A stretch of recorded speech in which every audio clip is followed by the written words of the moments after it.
যাদের মাধ্যমে আপনি আমি দুনিয়ার মুখ দেখেছি, তাদের সাথে আমাদের সকলেরই উচিত ভালো ব্যবহার করা। এমনকি আপনার পিতা আপনার মাতা যদি বেধর্মীয় হয়ে থাকে, তারপরেও তার সাথে খারাপ ব্যবহার করা যাবে না। আমার মালিক আপনাকে আমাকে পৃথিবীর প্রত্যেকটা মুসলমানকে ডাকতে বলতেছেন, আউযু বিল্লাহি মিনাশ শাইতানির রাজীম, বিসমিল্লাহির রাহমানির রাহিম।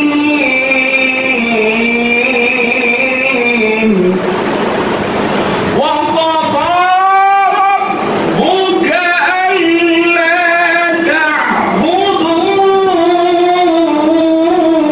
إلا إياه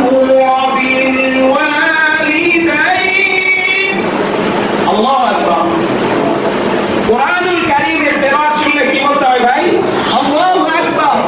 আল্লাহ রব্বে কারীম আপনাকে আমাকে পৃথিবীর প্রত্যেকটা ইমানদারদেরকে মুসলমানদেরকে ডেকে বলতেছে, ওয়াল্লাহু রাব্বুকা আল্লা তা'বুদু। আল্লাহ তাআলা আপনাকে আমাকে হুকুম দিতেছে, আল্লাহর হুকুম মানা ফরজ না ওয়াজিব না সুন্নাত? জানেন আল্লাহর হুকুম মানা কি ভাই? ফরজ। আল্লাহ তাআলার হুকুম মানা ফরজ। যেমন আমরা নামাজ পড়তে এসেছি, জুমার নামাজ, আসরের নামাজ, মাগরিবের নামাজ, এশার নামাজ পড়া কি ফরজ? প্রত্যেক দিন 5 ওয়াক্ত নামাজ পড়া ফরজ। আল্লাহ পাক রব্বে কারীম তিনি হুকুম করতেছে, ঠিক যেভাবে নামাজ পড়া ফরজ আইন, আল্লাহর হুকুম, বুঝবেন কথাগুলো, যেমন 5 ওয়াক্ত নামাজ পড়া ফরজ আইন আল্লাহর হুকুম, ঠিক আল্লাহ তাআলা ওইভাবেই বলতেছে যে বান্দারা তোমরা যেভাবে আমার 5 ওয়াক্ত নামাজ পড়ো, আমার হুকুম মানো, আমার হুকুম মানা যেরকম ফরজ, ঠিক তোমাদের পিতামাতার সাথে তোমরা ভালো ব্যবহার করবে, সৎ ব্যবহার করবে, উত্তম আচরণ করবে। এটা আমার হুকুম। কার হুকুম ভাই? আল্লাহ তাআলার হুকুম। আল্লাহ তাআলা সূরা বনী ইসরাঈল 15 নম্বর পৃষ্ঠা 6 নম্বর লাইনের শেষের দিকে মিলাবেন আমার কথাটা, মিলে কিনা? যদি মিলে তাহলে অবশ্যই মান লাগবে আপনাকে। আল্লাহ পাক রব্বে কারীম বলেন, আমি তোমাদেরকে আদেশ দিলাম, ওয়াকাদা রাব্বুকা, আমি রব তোমাদেরকে আদেশ দিতেছি, তোমরা তোমার পিতামাতার সাথে ওয়াকাদা রাব্বুকা আল্লা তা'বুদু ইল্লা ইয়্যাহু ওয়া বিল ওয়ালিদাইন, দাইন এক বছর, দাইনান বহু বছর, মানে জমা, পিতা এবং মাতা, তোমরা তোমাদের পিতা এবং মাতার সাথে উত্তম ব্যবহার করবে, ভালো ব্যবহার করবে, উত্তম আখলাকের সাথে কথা বলবে, কোন সময় তাদের সাথে বেয়াদবি করবে না, কোন সময় তাদের দিকে চোখ রাঙিয়ে কথা বলবে না।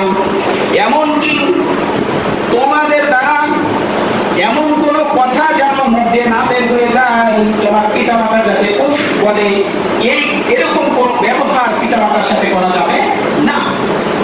ওয়াকাদা রাব্বুকা আল্লা তা'বুদু ইল্লা ইয়্যাহু ওয়া বিল ওয়ালিদাইন। এবার দ্বারা তোমরা আমাকে যেমন অনুসরণ করো, আমাকে আমার হুকুম যেভাবে মানো, ঠিক সেই রকম ভাবেই তোমরা তোমাদের পিতামাতার সাথে ভালো ব্যবহার করো। পিতামাতার সাথে ভালো ব্যবহার করতেই হবে, সে যেই হোক না কেন। আমি যত বড় মন্ত্রী হই, ম্যানেজার হই, যত বড় ব্যক্তি হই, যাই কিছু হই না কেন, আমার যতই টাকা পয়সা থাক, ধন দৌলত থাক, আমার পিতা মাতা সে গরিব হোক আর যাই হোক, অনেক সময় দেখা যায় পিতা মাতা গরিব হয়ে যায়, ছেলে সন্তান ভালো চাকরি পায়, অনেক ভালো জায়গায়, দামি জায়গায় ফ্ল্যাট নিয়ে থাকে, পিতা মাতার খোঁজ খবর নেয় না। কি বলে, আমার আছে না নাই? আছে। এই যে কয়েকদিন আগে এক বৃদ্ধা মাকে যাত্রাবাড়ির মোড়ে রেখে বলতেছে যে ওনাকে একটু দেখেন, আমরা পাশ থেকে আমি আসতেছি। তো আল্লাহ বান্দা গেছে তো গেছে, আর কোনো খবর নেই। মানে বৃদ্ধা মাকে টানা কষ্ট হয়, ফিরে চলে গেছে। নাউযুবিল্লাহ। যার দোয়া ডাইরেক্ট কবুল, তার কাছ থেকে আমরা দোয়া না নিয়ে আমরা এই পীরের কাছে যাই, ওই জায়গা যাই, ওই গাছতলা যাই, ওই মাজারে যাই, কত জায়গা যাই। কিন্তু যেখানে হাদিসের মধ্যে আল্লাহ রাসূল বলে দিয়েছে তোমরা তোমার পিতামাতাকে সন্তুষ্ট করো, তোমার পিতামাতার কাছ থেকে দোয়া নাও। আমরা পিতামাতার সাথে খারাপ ব্যবহার করে যাই হুজুরের কাছে দোয়া নিতে, যাই মুফতি সাহেবের কাছে দোয়া নিতে, যাই পীরের কাছে দোয়া নিতে, কিন্তু বড়